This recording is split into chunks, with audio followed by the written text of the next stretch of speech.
Hello বন্ধুরা, আজ আমরা আপনাদেরকে দেখাতে চলেছি যে ফ্যাক্টরিতে কিভাবে প্রাণ কোম্পানির ম্যাঙ্গো জুস তৈরি করা হয়, আর তার সাথে সাথে সমস্ত গোপন রহস্য জানাবো। তাই যদি আপনি সত্যি এসব ম্যাঙ্গো জুস খেতে পছন্দ করে থাকেন তাহলে আজকের ভিডিওটি সম্পূর্ণ দেখবেন, কারণ আমের জুস তৈরির এই পদ্ধতি দেখলে আপনি রীতিমতো চমকে উঠবেন। আর তার সাথে সাথে আরও বিভিন্ন ধরনের মুখরোচক খাবার ফ্যাক্টরিতে তৈরি করা দেখাবো, যেগুলো কিনা সম্পূর্ণ রোবোটিক মেশিনের দ্বারা তৈরি করা হয়। তো বেশি না কথা বাড়িয়ে চলুন মূল ভিডিওতে যাওয়া যাক। প্রাণ ম্যাঙ্গো জুস ফ্যাক্টরি প্রসেস। প্রাণ হলো বাংলাদেশের সবচেয়ে জনপ্রিয় একটি আমের জুস তৈরির কোম্পানি, আর এই জুস অনেক সুস্বাদু। তো চলুন এবার দেখে আসি এই প্রাণ ম্যাঙ্গো জুস ফ্যাক্টরিতে কিভাবে তৈরি করা হয়। বন্ধুরা, এই প্রাণ ম্যাঙ্গো জুস তৈরির জন্য সবচেয়ে বেশি দরকার পড়ে আমের, আর বেশিরভাগ ম্যাঙ্গো ফ্যাক্টরি কোম্পানিগুলো নিজেরাই আমের চাষ করে থাকে। আর যখন জুস বেশি পরিমাণে সাপ্লাই করতে হয় তখন বাইরের থেকে আম কেনার প্রয়োজন হয়। কিন্তু এখন আপনাদেরকে দেখাবো কোম্পানি কিভাবে তাদের নিজেদের বাগান থেকে আম হারভেস্টিং করে। এই বাগানের মধ্যে ওয়ার্কাররা নিজের আমগুলো হাত দিয়ে পেরে ফেলে আর তারপর একটা ট্রাকের মধ্যে রেখে দেয়, যেখানে সারাক্ষণই জলের স্প্রে চলতে থাকে, যার ফলে আমের আঠা এবং নোংরা ধুয়ে যায়। তারপর সমস্ত আম কনভেয়ারের মাধ্যমে একটা প্লাস্টিকের কার্টুনে লোড হয়ে যায়।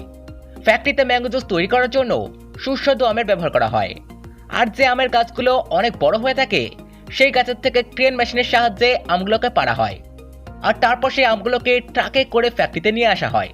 তারপর এখানে বড় একটা কনভেয়ার বেল্টের উপরে আমগুলোকে ঢেলে দেওয়া হয়, যেখানে কয়েকজন ওয়ার্কার খারাপ আমগুলোকে আলাদা করে দেয়। তারপর আমগুলোকে গরম জল দিয়ে ভালোভাবে ওয়াশ করে নেওয়া হয়। তারপর পাঠিয়ে দেওয়া হয় জুসার মেশিনের মধ্যে, যেখানে আম থেকে জুস বের করা হয় আর আমের আঠি ও খোসা আলাদা করে দেওয়া হয়। তারপর এই জুস বড় একটা গ্রাইন্ডার মেশিনের মধ্যে ঢেলে ফেলা হয়। এখানে এই জুসকে ভালোভাবে গ্রাইন্ড করা হয় আর নিচ থেকে আগুনের তাপ দেওয়া হয়, যার ফলে এই আমের জুস ফুটে র ম্যাটেরিয়াল তৈরি হয়ে যায়। তারপর এই জুস নিয়ে এসে অটোমেটিক মেশিনের মধ্যে ঢেলে ফেলা হয়, যেখানে বিভিন্ন ধরনের ফিল্টারের মধ্যে জুস রিফাইন করা হয়। তারপর পাঠিয়ে দেওয়া হয় স্টেবিলাইজার মেশিনের মধ্যে, যার ফলে সমস্ত জীবাণু নষ্ট হয়ে যায়। তারপর এই জুস একটা প্লাস্টিকের ড্রামের মধ্যে প্লাস্টিকের প্যাকেটে লোড করা হয়। যেহেতু প্রাণ কোম্পানি একটি অনেক বড় কোম্পানি, তাই এখানে সমস্ত কাজ খুবই পরিষ্কার পরিচ্ছন্নভাবে করা হয়। তারপর এই জুসের মধ্যে বিভিন্ন ধরনের কেমিক্যাল, ভিটামিন ও হাইড্রক্সাইড মেশানো হয়। আর আপনাদেরকে জানিয়ে দিই, এখানে যেসব কেমিক্যাল ব্যবহার করা হয় সেই সব কেমিক্যালগুলো মানুষের কোনো ক্ষতি করে না। তারপর জুসের মধ্যে সবকিছু মেশানোর পর কমপ্লিট প্রাণ ম্যাঙ্গো জুস তৈরি হয়ে যায়।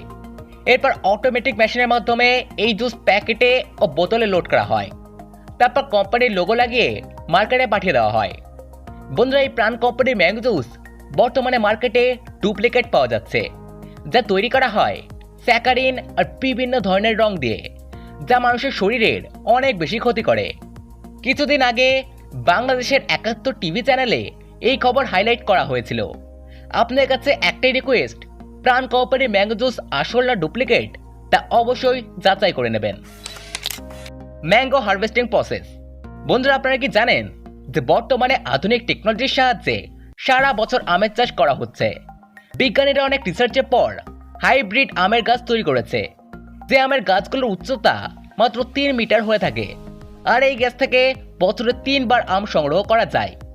এই গাছে যখন মুকুল ধরে তখন সমস্ত গাছ মুকুলে লোড হয়ে যায়, যার ফলে মুকুলগুলোকে তার দিয়ে বাঁধার প্রয়োজন পড়ে। কারণ যেহেতু গাছগুলো অনেক ছোট, সেই জন্য মুকুলের ওজন সহ্য করতে পারে না, আর তাই এগুলোকে তার দিয়ে বাঁধার প্রয়োজন পড়ে।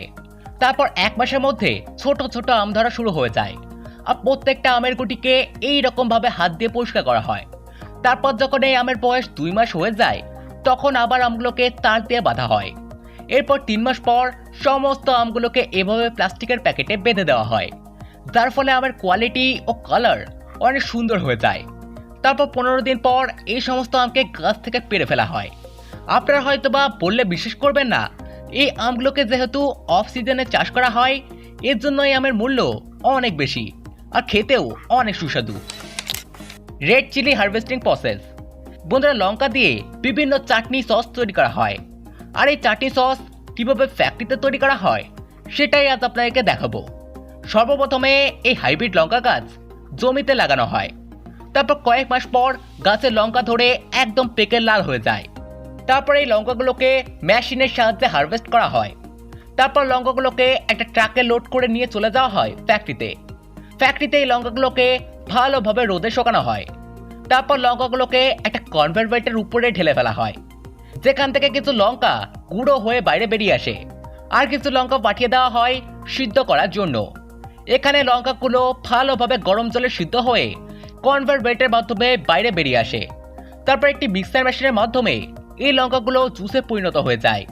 তারপর পাঠিয়ে দেওয়া হয় আর একটা মেশিনের মধ্যে, যেখানে এর সাথে আরও কিছু কেমিক্যাল মিশিয়ে লঙ্কার চাটনি সস তৈরি করা হয়। তারপর এগুলোকে অটোমেটিক মেশিনের মাধ্যমে বোতলে লোড করা হয়। এখানে এই অটোমেটিক মেশিন প্রত্যেকটা বোতলকে সঠিকভাবে লোড করে দেয় আর তার উপরে চিপি লাগিয়ে দেয়।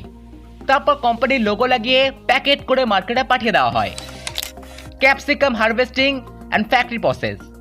বন্ধুরা, আপনারা তো সকলেই জানেন ক্যাপসিকামে প্রচুর পরিমাণে ভিটামিন রয়েছে, আর এই ক্যাপসিকাম দেখতে একদম মরিচের মতো, কিন্তু এর মধ্যে কোনো ঝাল থাকে না। আর এই ক্যাপসিকাম চাষের পদ্ধতি একদম লঙ্কা চাষের মতোই। এই ক্যাপসিকামকে সর্বপ্রথমে জমি থেকে তুলে ফ্যাক্টরিতে নিয়ে যাওয়া হয়। তারপর একটা কনভেয়ার বেল্টের উপরে ঢেলে ফেলা হয়। তারপর সমস্ত ক্যাপসিকাম কনভেয়ার বেল্টের সাহায্যে ফ্যাক্টরির ভেতরে চলে যায়। তারপর এই ক্যাপসিকামগুলোকে আগুনের মধ্যে করে নিয়ে যাওয়া হয়, যার ফলে ক্যাপসিকামের গায়ের উপরের চামড়া পুড়ে কালো হয়ে যায় আর সমস্ত ক্যাপসিকাম সিদ্ধ হয়ে যায়। তারপর কনভেয়ার বেল্টের সাহায্যে চলে যায় সামনের দিকে, যেখানে কয়েকজন ওয়ার্কার ক্যাপসিকামের উপরে কালো চামড়াকে হাত দিয়ে তুলে ফেলে। এই ফ্যাক্টরিতে ক্যাপসিকামের উপরে চামড়া তোলার জন্য কয়েক হাজার জন শ্রমিক কাজ করে। তারপর এই সমস্ত ক্যাপসিকামগুলো একটা কাচের বয়মে লোড করা হয়। তারপর একটা অটোমেটিক মেশিনের সাহায্যে সমস্ত বয়মে ঢাকনা লাগানো হয়। তারপর এগুলোকে প্যাক করে মার্কেটে পাঠিয়ে দেওয়া হয়। তো বন্ধুরা, আশা করি আপনাদের ভিডিও ভালো লেগেছে। দেখা হবে আবার নেক্সট ভিডিওতে। ততক্ষণের জন্য ভালো থাকবেন, সুস্থ থাকবেন। ধন্যবাদ।